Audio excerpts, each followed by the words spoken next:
Pole nii ammu enam siin seisnudki, et täna hommikul oli niisugune eriline elevus ja värin sees, kas ma üldse hakkama saan siin. Aga selle tänase päeva homiilia, tegelikult see on rohkem nagu üks mõtisklus natukene. Ja see on ka, millega ma olen tõepoolest viimastel aegadel küllaltki palju tegelenud. Ja selle sõnumi algus sai mulle väga lähedaseks ja see pärine võeti 2 aastat tagasi. Juulikuus olin Inglismaa lõunarannikul ja seal lõunaranniku läheduses asub Euroopa kõige suurem, ma mõtlen, mahult kartuuslaste klooster. Me käisime selles kloostris.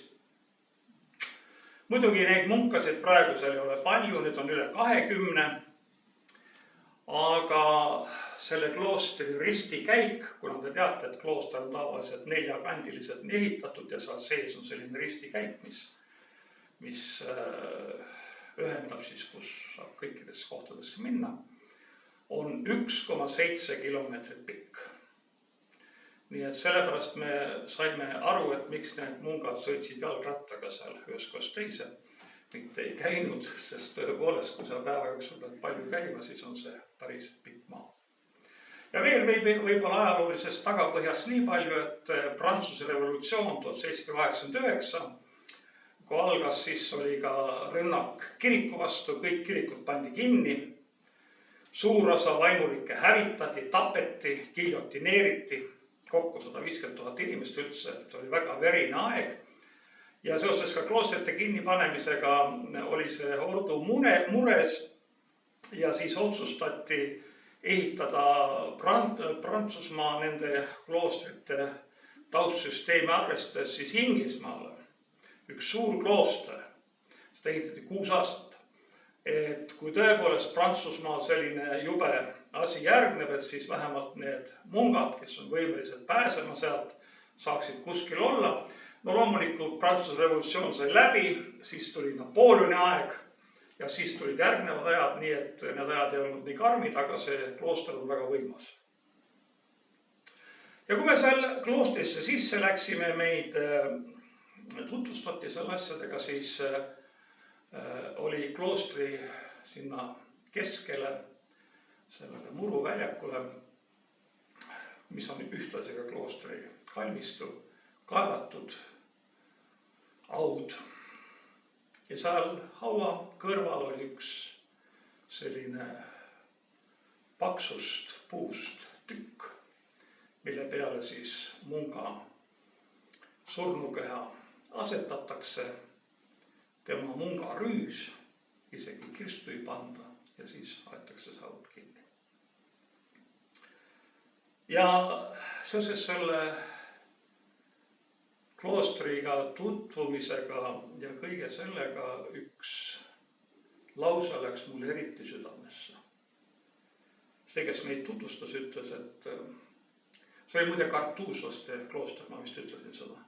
Mul see nimi läheb kogu aeg meelest ära, ma panin taskusse paberi, kuhu ma külgsin peale kartuuslased, et kui ta mul siin ka meelest ära läheks. Ja nemad ei räägi omavahel üldse. Nad ainult üks päev aastas räägivad, kõik on ainult vaikimine teatud selliste sümbolite keeles. Aga sel päeval siis oli juba laud kaetud, et pärast matust siis on nad kõik laua taga sellises, me võiksime öelda, mõnes mõttes isegi nagu sellises rõõmuosaduses, peiosadus, rõõmuosadus. Ja see mees ütles, et sõnad tänu Jumalale, ta sai nüüd sellest pidevast patukahetsusest lahti ja on astunud issanda rõõmusse.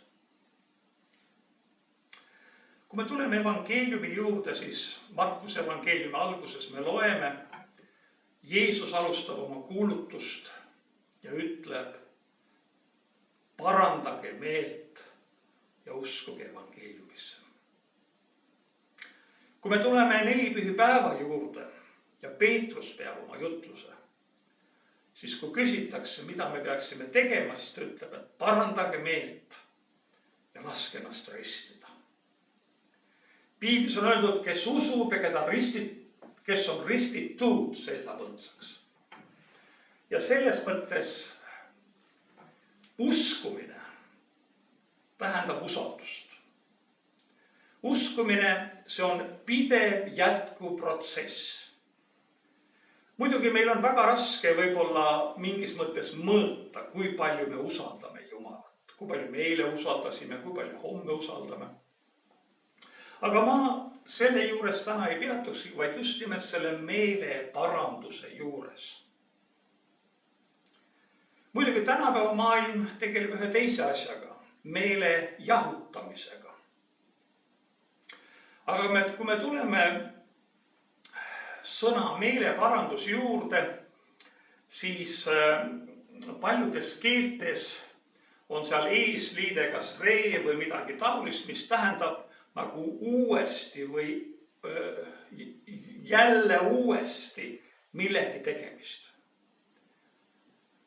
Ja äkki ma tajusin ja olen viimasel ajal tajunud, et see elu, mis meil on antud kristlastena, loomulikult me käime armulaual, kus me saame osa Kristuse ihust ja verest.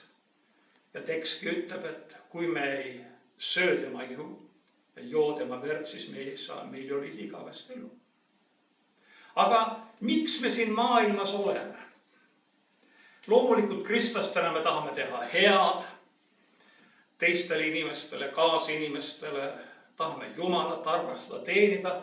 Aga täpsemalt see mõte polnud kunagi varem mulle sellise teravusega, sellise selgusega nagu minusse tulnud, et see aeg, mis Jumal on meile andnud, on tegelikult meeleparanduse aeg. Ja kui me seda niimoodi vaatame, siis me saame ka selgeks, miks me igal missal patutunnistust loeme.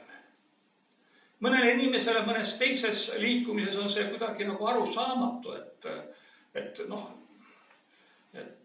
miks te kogu siis nagu pattu kahetsete või milles on see lugu, et umbes nii, et inimene oli pattu, nüüd oli Jumala juurde, siis enam ei ole. Aga me näeme, et asjad ei ole mitte sellised. Või nagu räägitakse ühest Luteri kirikust Eestis, kus mineviku aegadel oli armulaul käimine väga harv ja siis üks noor naine käis iga pühapäev siis armulaual ja siis vanemad daamid saavad pinkides sosistasid, et huvita, mis pattu see naine kogu aeg teeb, et ta iga pühapäev peab armulaual käima. No see on täiesti väär ja vale arusaamine usuelust. Kui me kuuleme ka seda, kuidas on kirja pandud, kuidas püha Franciscus hakkab surema ja kuidas ta oma patte kahetseb, siis tema ümber olijad ei oska nagu reageerida alguses. Nad teavad tema püha elu, aga mida suuremaks läheb valgus, seda rohkem paistavad välja ka need asjad, mis ei peaks seal valguses olema. Ja ma arvan, et nii mõnegi inimese elus, kaasa arvatud minu elus, pole seda valgust vajagi väga suureks tõsta, et ma näeksin juba seda, mis on seal. Sellised asjad, mis nad ei peaks seal olema. Me parandame meelt, terve meie elu on meeleparandus, enne kui me astume Issanda auhiilgusesse. Parandame meelt. Ja vaadake, siin on üks huvitav asi, et kuigi Jumal annab meile jõu, Jumal annab meile andestuse, Jumal annab meile oma ihu ja vere osaduse, siis see meeleparanduse protsess on see, kus meie oleme nagu initsiaatorid. Meie kahetseme, meie lubame, et me tõepoolest seda enam ei tee. Või teeme midagi me pole varem teinudki. Aidates teisi inimesi, sirutades oma käe välja. Ja see mõte on minus nagu viimastel aegadel eriliselt nagu elavaks saanud. Tänan Jumal sind, et sa oled andnud mulle veel meeleparanduse aega. Ka tänasel pühapäeval siin kirikus ma võin meelt parandada, tulla sinu lauale. Ja ma arvan, et see on selline teema, mis kunagi ühelgi kristlase elust ei peaks nagu ära kaduma. Mõnikord ma olen kuulnud, kui on väga pidulik jumalateenistus ja mingisugused väga pidulikud asjad, siis öeldakse, et võib-olla jätaks täna selle patutunnistuse ära, et võib-olla kuidagi nii pidulik asi ja ei sobi. Aga ei, meil on ka selles pidulikkuses see patutunnistus, sest see on osa ristiusust. Ja sellepärast ma soovin teile kõikidele iseendale eelkõige. Kasutame seda meeleparanduse aega, mis on meile antud. Et siis ükskord me võiksime tõepoolest issanda rõõmusse tema palget astuda.